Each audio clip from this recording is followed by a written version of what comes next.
Président, bonsoir. Bonsoir. Décidément, vous êtes dans le collimateur des autorités de la 7e République. Après le ministre de l'Intérieur, c'est celui des Mines qui vous a attaqué frontalement, si on peut le dire. Je vous remercie. Effectivement, nous avons suivi non seulement sur RFI, mais aussi on a lu dans le journal Le Sahel dimanche l'interview accordée par le ministre d'État, ministre des Mines, relativement à l'accord qu'ils sont venus à signer avec les gens d'Areva. Mais la surprise pour nous, c'est de voir justement les propos assez violents que M. Tchana a délibérément choisi d'utiliser à notre endroit. Je dis bien à notre endroit parce que c'est quand même nous qui avons animé formellement un point de presse dans lequel nous sommes venus à faire l'autopsie de leur accord de partenariat dit stratégique avec les gens d'Areva, et nous avons démontré en quoi justement cet accord constitue un accord qui est totalement déséquilibré, contrairement à ce qu'on a voulu faire croire aux Nigériens. Et la surprise est que c'est les propos tels que M. Tchana les a tenus. Peut-être qu'il a oublié à qui il s'adresse. Président, avant d'en arriver là, vous dites accord dit stratégique. Pour vous, il n'est pas stratégique? Oui, quand je dis stratégique, c'est parce que tout simplement, c'est le qualificatif qu'ils ont donné. Et c'est eux qui ont choisi de l'appeler ainsi. Parce que bon, en réalité, de stratégique, je ne vois pas en quoi il est stratégique pour le Niger. Mais c'est un accord stratégique pour Areva, oui. Et c'est très clair, dans la mesure où Areva a utilisé pratiquement un certain nombre de stratégies justement pour amener le gouvernement du Niger a pratiquement dévoyé tout l'esprit du combat citoyen qui a été engagé dans le sens de faire en sorte que nos ressources nationales du sol et du sous-sol puissent mieux nous profiter. Maintenant, je dis bien, lorsque le ministre Tchana a parlé, vraiment j'étais tombé de nu. Parce que d'abord, je m'interroge personnellement, lui, Ladan Tchana, depuis quand il a commencé à s'intéresser à l'intérêt national? Depuis quand? Depuis quand lui, il est devenu un citoyen patriote, un acteur patriote qui a arrêté de pratiquement, j'allais dire, de jongler avec le fisc, de faire des manœuvres dans les marchés qui sont venus à avoir qui sont venus à avoir dans certaines conditions. Vous rappelez-vous des marchés comment on appelle ça, des Mercedes qui ont été achetés, si vous vous rappelez des Mercedes qui ont été achetés pour la présidence et la primature à l'époque. Allez-y chercher ce dossier pour regarder. Vous insinuez qu'il a trompé le fisc? Donc, allez-y, j'ai dit bien, vous êtes journaliste, cherchez ce dossier, cherchez à comprendre, pour comprendre que, est-ce qu'aujourd'hui, quand lui, il vient nous parler aujourd'hui du patriotisme, du nationalisme, de l'intérêt général, depuis quand lui, il est venu à ça? Je vais vous rappeler une chose. Le ministre d'État, quand même, il a conduit les négociations avec Areva. S'il vous plaît, vous savez, je vais vous dire la chose suivante. Aujourd'hui, c'est ça, si ça lui fait plaisir que ça soit comme ça, mais tant mieux. La preuve, nous n'avons pas choisi de faire le jeu auquel ils ont voulu se livrer. Sinon, on aurait pu, ça fait longtemps. Moi, j'ai été appelé, j'ai été sollicité à être dans des positions ministérielles. Ça fait au moins plus d'une dizaine d'années, cela, là. Donc, mais c'est une question de vision dans la vie, c'est une question de combat dans la vie, c'est une question d'option. Mais je veux simplement rappeler à mon ami et frère et Ladan Tchana, qui sait que je le connais bien et qui me connaît très bien, et par rapport à ça, et qui sait que, à ce qui me concerne, et des leçons de patriotisme, de nationalisme, et moi, chez moi, c'est débordant, et que lui, je n'ai pas de leçons à recevoir de lui. Il est j'allais sur ce plan, je peux dire, il est trop un peu pour que moi, j'attende de lui et qu'il m'apprenne des leçons de patriotisme, parce que je sais que si on peut peser, il ne peut même pas peser un atome par rapport à ce que nous pouvons être amenés à comment on appelle, apaisé du point de vue du patron. Maintenant, quand nous avons fait le point de presse, ce que nous ne comprenons pas, mais nous ne sommes même pas pris en tant que tel au gouvernement. Oui, président, lui, il dit qu'il est en train de défendre l'intérêt général dans les négociations d'Areva, mais vous, c'est des intérêts personnels que vous défendez dans cette histoire. Vous voulez jouer au soldat Ryan, comme il l'a dit. Bon, enfin, ça c'est des petits mots, vous savez, l'expression qu'il utilise. Ça c'est les petits mots des petits zinzins de Niamey là, et qui vont donc, comme on dit, les enfants gâtés qui ont eu la chance de se retrouver et à hériter gratuitement d'une situation à laquelle ils ne sont même pas futurs de chercher à savoir quelle est la vraie origine et la vraie origine, la vraie réalité de l'histoire de ce qu'ils héritent. Et donc, s'il faut simplement savoir ce que ça représente en tant que tel, et du point de vue de l'histoire, vous allez retourner au Ghana et dans les années où ça a été fait pour savoir comment, quelle a été l'origine de ce qu'il prétend, parce que dans tous les cas c'était du vide. En tout cas, même si ça a été à un moment donné, aujourd'hui ce n'est que du vide. Nous ne sommes pas là en train de compter sur un héritage de qui que ce soit. Nous sommes les parents de ce que nous faisons, nous sommes les grands-pères de ce que nous faisons et nous sommes les acteurs de ce que nous sommes. Nous ne sommes pas là en train de voir notre image dans l'image de quelqu'un. Non, nous y sommes. Nous y sommes les acteurs de notre image. Nous sommes les fabricants de notre identité. Donc, tout ce que nos grands-parents ont fait grâce de ça. Ça, c'est un. Mais je vais vous dire la chose suivante. Et ce que je veux que vous reteniez. Dans cette question-là, vraiment, c'est avec beaucoup de peine que je me retrouve, moi, être dans la situation de devoir, pour le besoin de vos téléspectateurs, de devoir donner des explications et de certaines précisions pour simplement éviter que les gens soient trompés par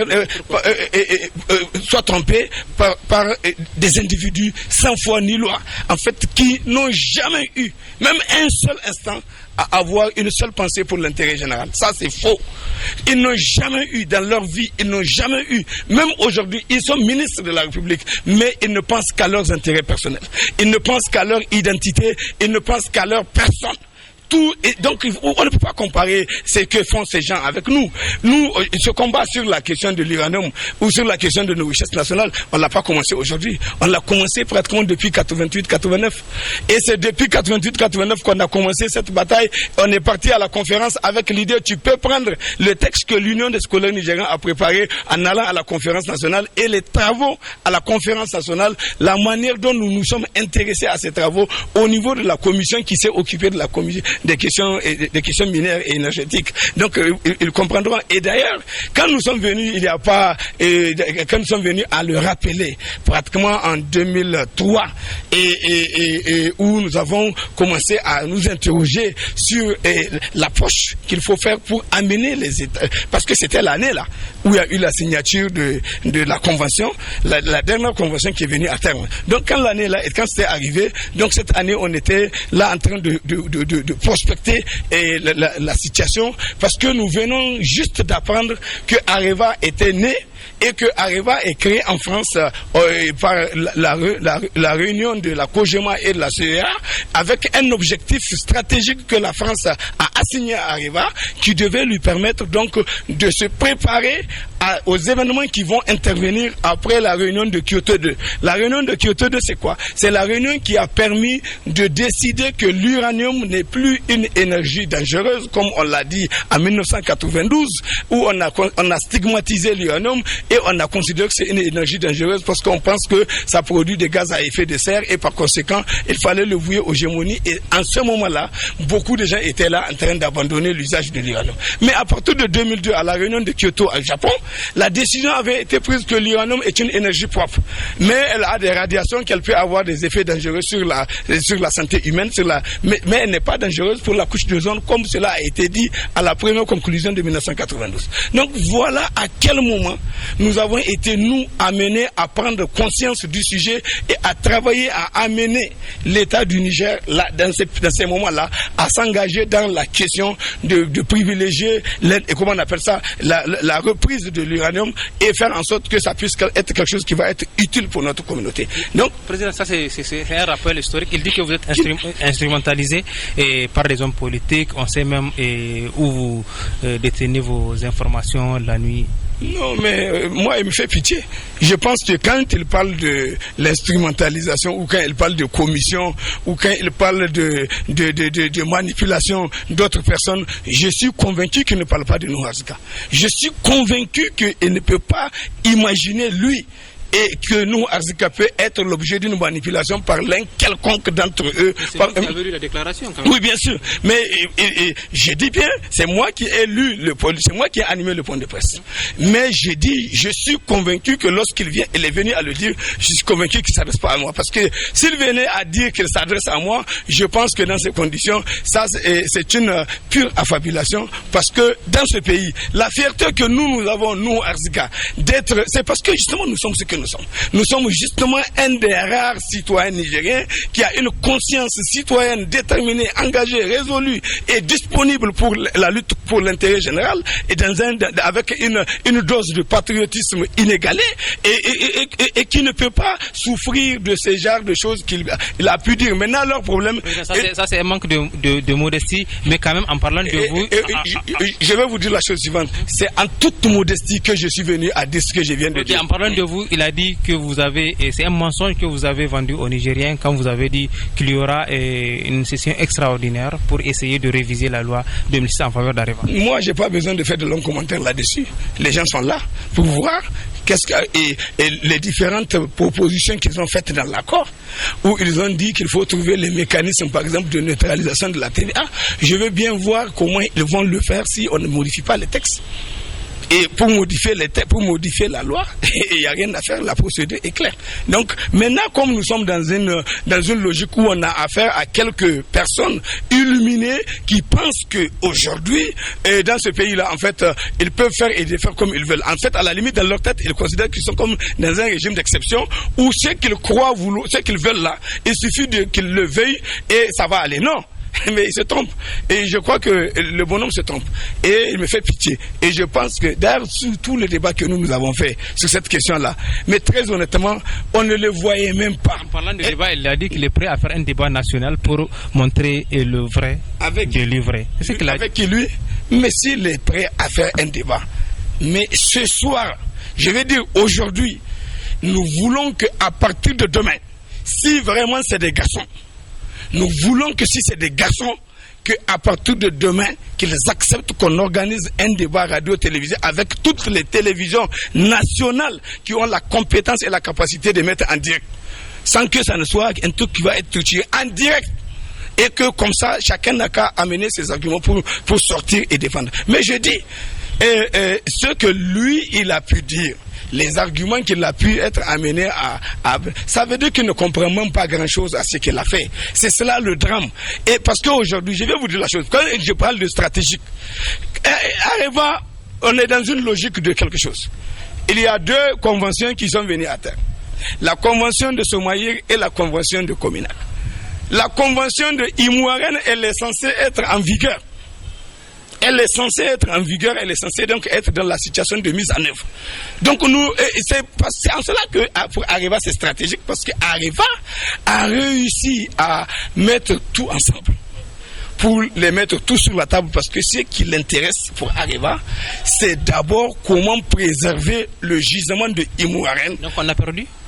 Mais bien sûr que nous avons perdu, parce que la loi 2006, celle-là sur laquelle il s'arc-boute, dont il ignore l'histoire, dont il ignore même l'histoire de la loi. Parce que s'il y a eu la loi 2006, c'est pas par hasard, elle n'est pas tombée du ciel. Il y a bien eu des actions qui ont été menées par nous, de notre propre initiative, pour créer la situation qui a rendu possible que le gouvernement de l'époque soit dans la situation de devoir s'engager à aller vers l'option de cette diversification des partenaires qui doit être consacrée par la loi minière là, donc qui a été adoptée en 2006 et qui prévoyait tout ce qu'elle a venu à prévoir. Et si aujourd'hui, il tape la poitrine, on va respecter la loi minière 2006, on l'a respecté, on l'a fait ceci. Donc il ne fait que des éloges, parce que c'est le produit de notre effort. Oui, justement, donc, ils disent que d'abord le ministre de l'Intérieur a dit que vous êtes le chantre de Tazartier. En plus, lui, il dit qu'on n'est pas en 2001, ni moi en 2006, encore plus en 2008. Donc les temps ont changé. Il dit que vous n'étiez pas un gouvernement responsable. Aujourd'hui, c'est un gouvernement responsable qui pense à l'intérêt général. Bon, venant de lui, Moi d'abord, je ne sais pas qu'est-ce qu'il veut dire quand il renvoie à la date de 2001, de 2006 ou de 2008. Je ne sais pas. Dans tous les cas, lui, je sais que dans ces moments-là, c'est d'abord quelqu'un qui était il était là à entraîner et pratiquement, je disais à l'époque, il n'avait aucune conscience d'intérêt national. À l'époque là, au moment où on est en train de parler là. Mais justement donc, mais qui était au pouvoir? C'est pas le pouvoir des MNSD. Mais donc si lui déjà il dit c'est pas 2006, c'est pas 2008, lui à l'époque il était un petit de Hamanon. Il était dans les trucs de Hamanon. Et alors donc aujourd'hui, c'est maintenant qu'il est devenu subitement il est devenu quelque chose de nouveau, un nouvel homme avec un nouveau courage. Il a changé. On dit seuls les imbéciles ne changent pas. Lui, il a changé. Oui, mais c'est pas de cette façon qu'on parle. Vous savez, même le mot imbécile, c'est bon d'expliquer ce que ça veut dire. Imbécile là, c'est juste dire que quelqu'un est faible d'esprit. C'est juste dire que quelqu'un est faible d'esprit. Ça veut dire qu'il n'est pas lui. Il a changé. Voilà. Je dis c'est juste dire que quelqu'un est faible d'esprit et naturellement, et quand vous voyez des gens qui aujourd'hui, regardez même le Sahel dimanche. C'est avec pitié. Moi, c'est du fond de mon cœur que j'ai été outré et choqué de voir le Sahel dimanche barrer sa une avec une photo du président de notre République, Mahamadou Issoufou, en train de saluer un directeur de Areva, et on montre ça comme quelque chose d'important, et on le montre comme si il est en train de saluer Hollande ou il est en train de saluer je ne sais pas Obama. C'est du gagnant-gagnant. Mais c'est terrible, mais c'est triste. Mais vous imaginez ce que ça veut dire? C'est comme le président de la République. Mais s'il y a quelqu'un à lui opposer en face, peut-être à la rigueur, je vous ai dit la dernière fois, c'est le directeur de Sopamine qui est son correspondant.